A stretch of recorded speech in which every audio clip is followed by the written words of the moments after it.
Sports Fest, Rick Horrow inside the $1.3 trillion business of sports, and you're on the record. Deep dive into the significant aspects of marketing, legal, business, finance, administrative, tech, philanthropy, all aspects of sports from top to bottom and everything in between.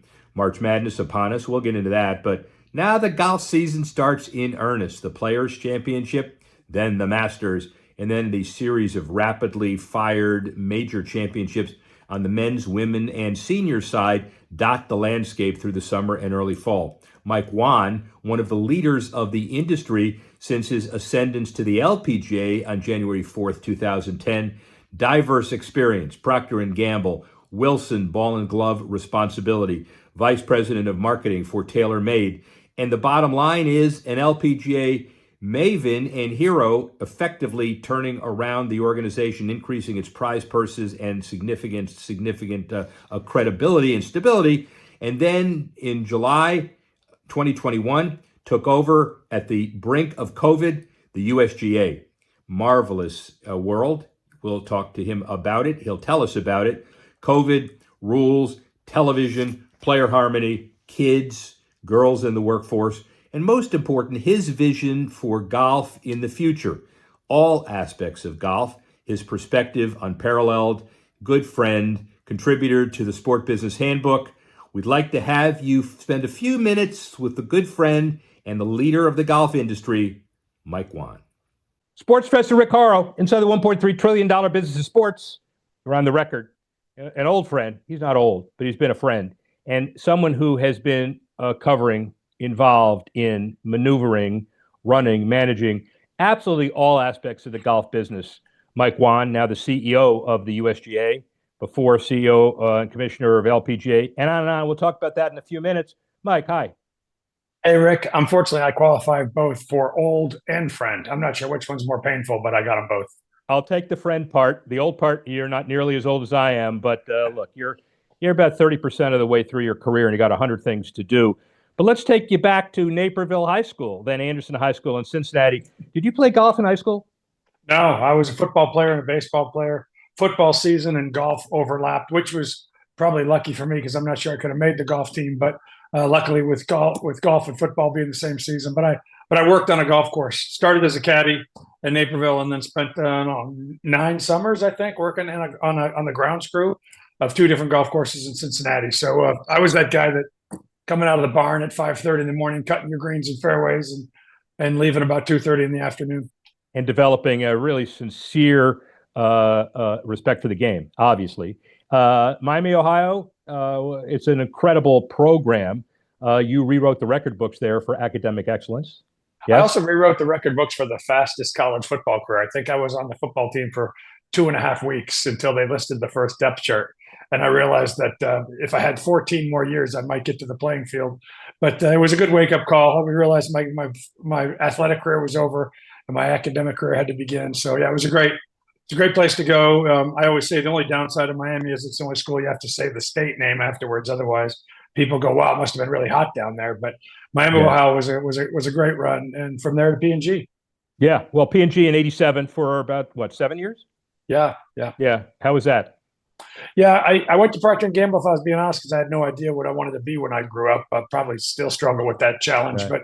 But I thought P&G brand management was a great chance to kind of learn a little bit of everything and not really commit to anything. P&G people probably just threw up their mouth when they heard that. But like I was the brand manager at Crest, and so you had to understand manufacturing and marketing, sales and finance. We were taking the brand global. You really had to understand advertising. So it was a great opportunity for me. It also gave me a global perspective that I'm not sure I would have gotten at that age anywhere else. And so it was until I got a phone call about working in the golf business, I don't think I had ever had any plans of leaving. Well, we'll get to that in a second. But, you could have taken a simple job somewhere with a brand, but you went with an organization that probably has the most diverse collection of brands in the history of the world at P&G, right? Yeah, it was, and they had a big belief in that just as soon as you got comfortable and successful, they'd move you to the next one. And so they probably fed my OCD and ADHD problems because just as soon as you thought you really had something figured out and were really starting to figure it out, they would put you on the next challenge. And I think I've been kind of following that. Here I am 4 years later, kind of doing the same thing. Yeah, I was just going to say that is a hell of a metaphorical training from January 2010 from the LPGA to 11 years later to running the USGA, right? Yeah, I mean, every place I've gone, my friends have said, "Don't go now. Don't go to the LPGA because the LPGA is in financial trouble. Don't go to the USGA because they got to take Right. on this distance thing." And the more people tell me don't, the more excited I get about the do. And don't go to Wilson and run the ball and glove division in 1994, but you did it anyway. Exactly right. Yeah, don't leave P&G for Wilson. I remember the CEO at the time of Procter and Gamble said, "Why would you leave Procter and Gamble to go work at Wilson Sports?" And it was an interesting meeting. I was young, and I remember looking at him and saying that your goal, your career objective for me and my career objective for me are two totally different things. I feel like I'm getting off the on ramp and about to go onto the autobahn, and you think I'm about to go onto some state local highway, but I knew that at some point in my career I was going to marry my love for sport and my love for business, and it started right there when I left P&G to go to Wilson, and from there I've sort of been in sports ever since. Yeah, and speaking of the Autobahn, then TaylorMade a little while later. Yeah, TaylorMade was. It's funny to tell people when I went to TaylorMade because now it's this big successful business. But when I got there, we had just laid off about a third of the employees. There was this new company called Callaway just down the street that was kind of tearing into the market share. But it was really an incredible time for me. I got to be there through burner bubble and titaniums and the launch of a hybrid club the first time in America. And I've said many times, I think TaylorMade paid for at least of one of my three kids' colleges, and certainly gave me the MBA that I was missing in my life. And your golf game, notwithstanding your other mediocre athletic genes, has skyrocketed because you were around people who knew the sport.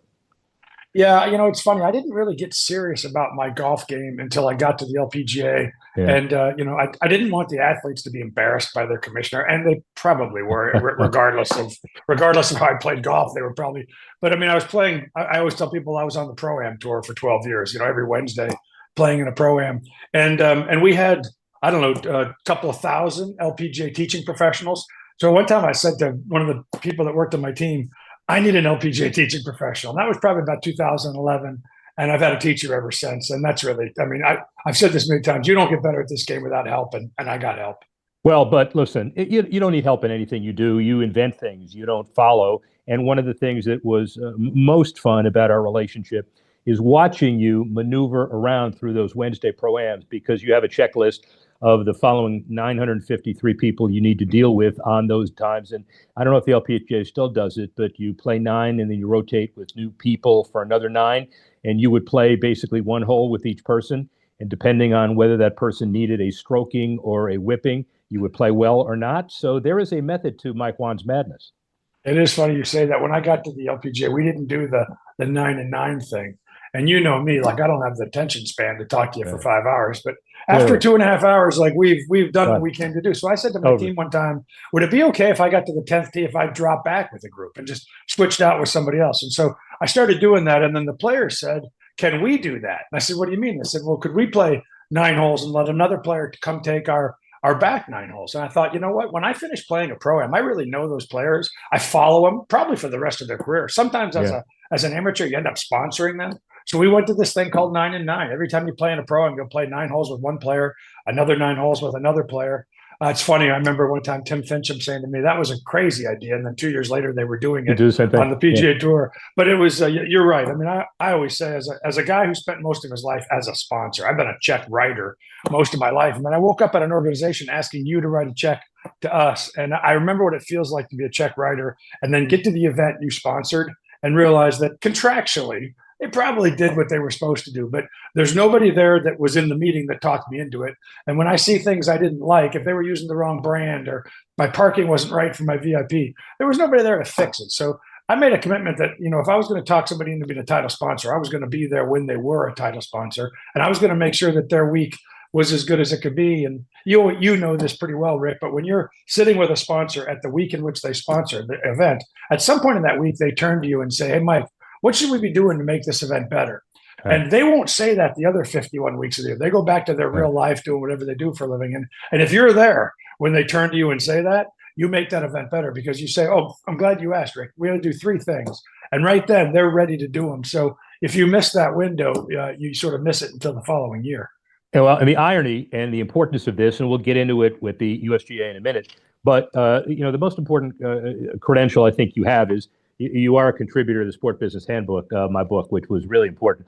But one of the things you said in there was you made or influenced your new business people, your partners, who were the players, by the way, to identify and know three things you needed this week. You had a checklist and a card, and you basically delegated the responsibility of these players to be businesswomen that would promote the tour. Charlie Meacham was the commissioner for longevity and stability, and you were basically the commissioner that turned golfers into salespeople. It's funny. Players used to say to me, like on a Tuesday, "Hey, Mike, how can I help this week?" And I used to kind of blow that off and go, you play well. And I remember looking at some of their faces thinking they didn't like that. Like they were asking, how can I help? And I wasn't taking them up on their help. And so I used to walk around with this 5x7 card in my back pocket. You've seen it. And I had a player one time say to me, "Hey, can I see that card? You always have a card in your back pocket." So I showed it to her, and we were at the Kia Classic, and it was all about Kia, who their leadership was, and I had pictures of the people that might be there that week. I had mailing addresses because at the end of the week, I would mail them a thank you card. And then at the bottom in red, it'd always be the 5 or 6 places I had to be that week, the places where it was going to be important that I showed up. And she said to me, "You ought to give one of these to every player on tour, and every player ought to give one to their caddy, because I think you'd be amazed how people would look for the people in the pictures. They'd write thank you notes." And so we started that in 2010. And so at least for the 12 years I was there, every week you showed up. When you showed up and registered for the event, the first thing you got was your 5x7 card. And you got one thank you card that hadn't been filled out yet. So you had to write run thank you card a week. And we would tell you who to write it to. Sometimes it would be a CEO, sometimes it'd be a CMO, sometimes it'd be their biggest customer they had coming in town. And I remember one time I was talking to a CEO and he said, "Mike, enough with the thank you cards." And I said, "What do you mean?" And he'd been a sponsor for 4 or 5 years. And he said, "I finally had one of my secretaries come in and clean out one of the drawers in my office because I couldn't throw them away. Like, what are you going to do? Throw away a thank you card from Michelle Wheat?" And I said, "So one of your drawers on your desk is committed to the LPGA?" And he said, "Yes." And I said, "We'll never stop that now, because now knowing that mattered enough to you." And he said we've been a sponsor of the NBA for 12 years. I've never gotten a thank you card in my life. And I remember saying to him, "Sounds like an NBA problem, not a Mike Whan problem." So I've been a sponsor. I know what it would have meant to me if an athlete would have just said thank you. And I felt like we could be the franchise that would turn that, and we did, and it's still happening today. Well, it's happening today, and it's happening a lot in the golf business. We'll talk about the men in a minute, but wouldn't it be great as a fantasy if Zach Bonds, Saquon Barkley, and Jalen Hurts wrote Lincoln Financial and said, "Dear Lincoln Financial, thank you very much for allowing us to play in your stadium, and we love you guys." I mean, what do you think? I've said many times, I'll bet you LeBron James has never been asked to send a thank you card. I bet you he's sent them before on his own sponsorship. But you're not making $40 million a year just because you can make free throws. People are investing in your brand, and to say thank you to the people that are investing in your brand seems like a small thing. So when players would say to me, "Hey, Commish, how can I help this week?" I learned pretty early in my career blowing that off.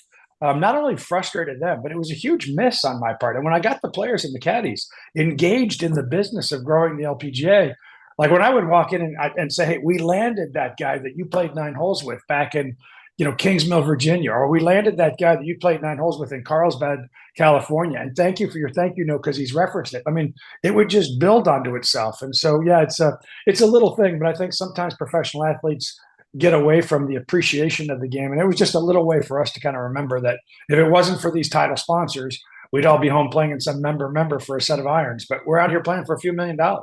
Yeah. So there are only a few people in the world, I think, that you would allow to get away with this kind of question without hanging up. So you start the don't push the button. You start as the CEO July 1, 2021, right in the middle of COVID. So what have you done for me lately? What have you done the last 3 years, 4 years? It is funny when we started the company in 2021. I left Florida, which, as you can remember, didn't have COVID. We decided early on there was no COVID in Florida. Yeah, right. And I moved to New Jersey, where they clearly decided they did have COVID. So I walked into the building the first time. Can't wait to meet my 350 employees.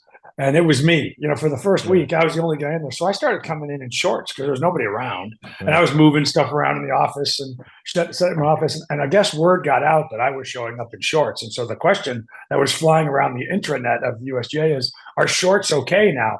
And so I got this email question one time saying, "I see you're wearing shorts." I'm like, "How do you see?" And I guess the security guard said the new guy comes every day, like in shorts and a T-shirt. I said, "I'm only coming in shorts because nobody's here." But no, it's been a great pretty great evolution. You know me. You can wind me up on what have you done, but we doubled the women's U.S. Open purse in the first couple of months. We took the men's Open purse from 12.5 million to 21.5 million, in 2 years. We added a new championship called the U.S. Adaptive Open, which is a U.S. Open for just players with disabilities. We endowed the Walker and Curtis Cups, in my mind, the biggest and most important amateur team events in the games. We raised 12.5 million, matched it with our own 12.5 million, endowed that. We started the United States National Development Team. You know this, Rick, but probably a lot of your viewers don't. But in golf, every young woman, and quite frankly, every young man who makes it to the pro levels, who comes from any country other than America, comes out of a country program. There wasn't a country program in America. That's always driven me crazy. So about 18 months ago, we started one, and we'll be in that business for the next 100 years. We got serious about water conservation. We started a program called 15, 30, 45. In the next 15 years, we're going to commit $30 million to make sure any golf course can reduce its water footprint by 45% anywhere in the world. That may not be a big deal if you live in Orlando or New Jersey, but if you live in Vegas or Tucson or San Francisco or Portugal or Australia, you figure out water or you're going to be hurting to have golf courses. So we're going to figure that out. So I'm really excited. I joined the USGA when I was 56 years old. So one of the things I said to the board is, when you used to say the word long-term to me, I used to think in terms of 20 or 25 years and future generations. But long-term to me now is 10 months. And so if you're expecting a guy who's going to come in and talk about what golf is going to look like in 2045, I'm not playing that game. We're gonna go now. We're gonna make real changes and make real differences now. So I have actually really enjoyed currently being 60, because 60 feeds my hyperactivity anyway, because I feel like the wick is short, and like I gotta make sure these things come to fruition and come to fruition fast. And I enjoy the anxiety and the pressure of thinking that you don't have as much time as you thought you did. Well, and just turning a little bit more than 60, but appreciate what it means to see maybe the end in a you just on the back nine. You're able to parse through the BS a little bit easier than you used to be, right? And I know you are very political with your thinking and how you act, or you wouldn't be in your position, but you're able to combine saying the right thing and getting stuff done and not hide behind frivolities. Yeah, it's funny. When we launched the United States National Development Team, I hired a woman who used to run all the tour operations at the LPGA, and she had just retired. And I said, "How'd you like to come out of retirement 3 months after you retired?" And so she came to me with 3-year goals. Here's where we're going to be. Here's what the United States National Development Program is going to look like in 3 years. What do you think, Mike? And I said, "That's great." And I tore it up in front of her. And she said, "What are you doing?" And I said, "We're not in this for 3 years. We're not in this for 30 months. We're not in this for 8 years. We're going to be doing this for 100 years. So you tell me what this thing has to look like. And then you and I can talk about how fast we can get there. But I'm not, this isn't a rate of return thing. I'm not going to look at this in 2 years and decide whether or not it was a good idea." I remember saying to the board, "Vote no for this unless you want the USGA to be doing this 80 years from now. Because if we're doing this forever. We're going to take on America's greatest weakness when it comes to developing junior athletes, and we're going to solve it." And so, I enjoy thinking that we're going to do something that matters for the next few generations. And when you talk about something that matters for the next few generations, you can sort of get over yourself on where you're going to be in 2 years and 3 years. You just can't back off the long-term beacon. Let's put live, the economy, kids having other sports to do, international relations, the political landscape. Let's put it all in one bucket and ask this question, this context. What's the biggest challenge you have today? The biggest challenge is managing the greatest increase the game's ever seen in the 120 years that we've been tracking it here. So we've been waiting a long time for this parade to come. And what I mean by that is we're 60% bigger as a sport than we were 10 years ago. So in the last 10 years, we've grown by 60%. And 80% of that growth was driven by women, people of color, and juniors. So it's the perfect storm. We've not only added over 10 million people to our game, but we've done it with demographics that generally have been unrepresented in our game. So all the things we dreamed of, quietly didn't really believe were doable, have now come true. And so I've always said this, we're sort of like the teenager who's growing faster than their coordination. We can look a little awkward at times because we didn't expect it to happen, and we certainly didn't expect it to happen this fast. So we run the risk of waking up in a few years going, "Man, that was really a great couple of years, wasn't it?" The good news is it's been 5 years now of growth, and it really looks like it's going to keep going. But my biggest challenge is to say it's happened. We finally had the explosion that the golf world's been waiting for since 1920, and so now we've got to nurture that into future generations, not just a really cool 5-year blip.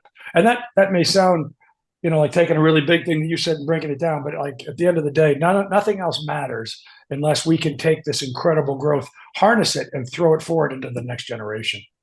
And you're the well equipped to throw it forward to the next generation. So, final question for Mike Whan: where are you going to be in 2045? You already said short term. Don't look at long term. What? Go ahead. It's funny. I just announced at our annual meeting last weekend where we announce events that are pretty far out. So I announced that we're going to play the Curtis Cup, the 10 GBI men against 10 USF in 2044 at Pine Valley, number one golf course ranked in the world. And so I showed this big picture of Pine Valley, and I said, if you look really closely at this slide, right there next to the tee, if you look really close, there's a walker. That walker is going to be my walker. I planted it there now. So in 20 years, I'm going to be standing on the tee box at the Walker Cup saying, I launched this thing. I was part of the day when we told the world about this. I'm really proud that we're going to play the Curtis Cup, the women's version of the Walker Cup, in 2034 at Pine Valley. And then 2044, we'll be back again with the men. But I'll be playing the game. I don't know how many artificial parts will be playing with me. But what I love about this game is I started playing it when I was 12, started working it when I was 13. And here I am 60 still talking about, what's next. What I love about the game is exactly that. The game has a solid future. It survived and thrived around COVID. And also, some of the best business managers existing on the planet are stewards of the game. And you are at the top of the best. Mike Whan, thank you very much for this. As always, I'll keep checking in with you if that's okay. Thanks, pal. Good to be with you. Thank you, my friend. Mike Whan, sports professor Rick Horrow. Speak with you soon. How about the opening drive, the top 5 business and legal and philanthropic issues of the week over the last week or two? Number 1, NFL spending spree, $1.12 billion on 16 players just over the weekend, highlighted by the 6-year, $330 million deal with Josh Allen. His annual value is tied with Trevor Lawrence, Joe Burrow, Jordan Love, the 2024 league MVP. Dak Prescott holds the record for highest AAV at $60 million. The bottom line is Pat Mahomes, the industry leader, 10 years, $450 million. But how about the contracts signed for DK Metcalf with the Steelers, 5 years, $150 million, as well as Myles Garrett, 4 years, $160 million. They're all in. On the Bills side, they certainly are in with the new Highmark Stadium, originally pegged to cost $1.4 billion, $850 million of public funding. It's estimated to be over $2 billion. Bills pick up that responsibility, asking the NFL for another loan out of future revenues to cover it. Surely a heroic response time in Buffalo. Number 1. Number 2, my buddy, Coach K. He's got a lot of time on his hands. Well, he's watching his team, his appointed coach, John Shire, rise to the top of everybody's rankings before the tournament even starts, certainly on the number 1 seed line and maybe even more. But 31 conference championships, the prelude to March Madness this week. Already, SIU, Edwardsville, High Point, Drake, Omaha, and Lipscomb are in on the men's side, and 9 teams in on the women's side before even the championship tournaments get underway in earnest. And the bottom line is, the more that happens, the more the billion-dollar revenues are fulfilled from the tournament itself, with a house settlement and other legal obligations generating significant trepidation on the minds of all athletic directors and the industry at large. We're beginning March Madness with other very important reasons this year more than ever before. That's number 2. Number 3, how about Aston Villa? The 150-year history of the storied and revered club, very significant, 7 league titles, but never an appearance in the UEFA Championship. Now they have, finishing 4th in the Premier League last year.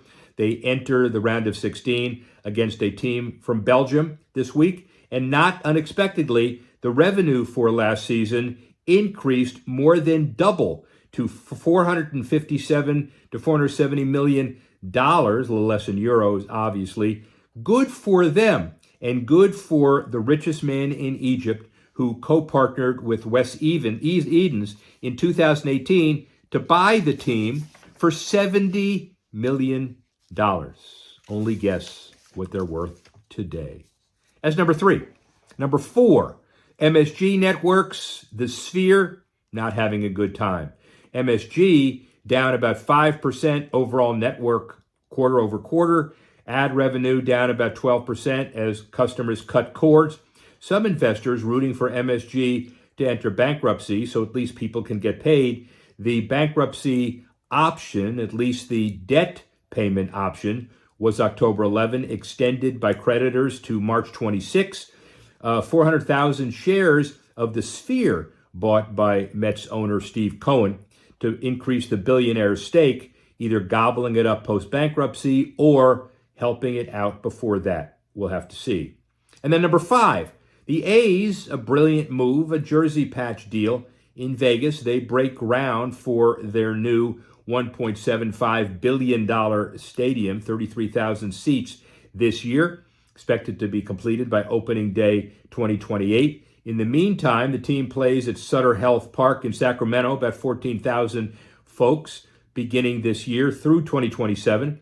And the Vegas Convention and Visitors Authority agrees to a jersey patch on the A's sleeve for all games, home, road, and alternate jerseys, even though they're not in Vegas yet. It's a great reminder on where the team is going. Great deal, CVA in Vegas. Certainly the deal is real. Can't wait for Vegas baseball, many would say. Let's look at the 5 to watch, the items that we need to keep an eye on in the next week or two. First of all, UFL negotiations. Great ratings last year, about 800,000, certainly stable for a spring league. Television deal strong. The Rock, Redbird Capital, Danny Garcia, and Fox firmly entrenched as financial partners. The issue of labor negotiations, however, Barb's stalled labor talks. Players warned they could have their contracts canceled if they don't show up for media day. Players are continuing, quote, to keep all options on the table. $55,000 were their salaries in 2024, and year-round health coverage is not currently there. The players are saying pretty unfair for a high-risk sport. The 24 quarterbacks boycotted a February preseason camp and sent a letter to Director and VP of Football Operations Daryl Johnson, as well as the President Russ Brandon, calling the offer unacceptable and insulting. Watch that. We're going to have to see. That's number 1. Number 2, the Premier League of Financial Domination of Europe continues. The 55 domestic leagues saw TV revenues rise by about 3 billion euros in 2023, reaching about 27 billion. Needless to say, the English Premier League led all of them with about 7 billion. Germany's Bundesliga at 3.6 billion. Spain's La Liga, 3.7. UEFA's contributions to clubs have grown 367% since 2016. And the bottom line is TV up 3 billion, ticketing up nearly a billion, and clubs at a pre-tax loss of about 877 million collectively. But that's the bottom clubs, the top clubs getting even more, and that's where the disparity is. So in the future, look for those dollars to grow and maybe stabilize across the board. That's number 2. Number 3, the issues of Canadian tariffs. The exchange rate is now 70 cents to $1. Clearly, the players need to be paid out of revenues and expenses, and the teams in Canada struggling to meet it. $7 billion in mixed currency revenues expected this season, but the turbulence is certainly taking a hit. The NHL, a record stadium series in Columbus, the Four Nations face-off, television overall attendance through the roof, but the Canadian issue is one that lingers over everybody's head. Wayne Gretzky taking trips with Gary Bettman to watch the chasing of Ovechkin and the NHL record to certain Canadian cities. Hopefully, some smoothing of relationships and unruffling of feathers will be the order of the day.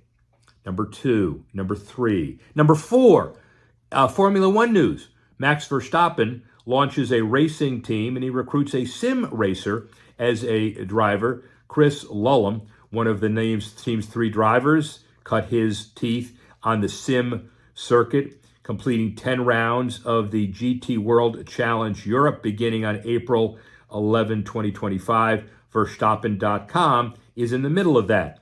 And at the same time, Cadillac officially comes into the grid as a Formula One approval race team beginning in 2026. The 11th team in the series, owned by General Motors and TWG Motorsports, an arm of TWG Group. Formula One just gets bigger and more diverse. And finally, kudos to Topgolf. They launch giveaways and interactions and celebrate inclusion in PGA Tour 2K25. They offer a wide range of new features and improvements from previous iterations. Players will step into virtual bays of Topgolf. The deal will be gaming stations all over the UK and eventually in America, allowing visitors to approve and participate in the game firsthand. We understand that between PopStroke and some of the other Drive Shack and other issues, golf is not what it used to be. Good for the game. More people call themselves golfers. More money, more appearances, more corporate sponsors. Everybody continue to watch that progress over the next few weeks and more. Well, that's what to look for in the next 2 weeks.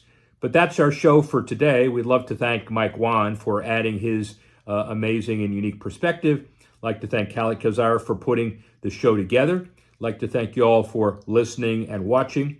And join us this week and every week when we continue to explore the $1.3 trillion business of sports. Sports Professor Rick Horrow. See you soon.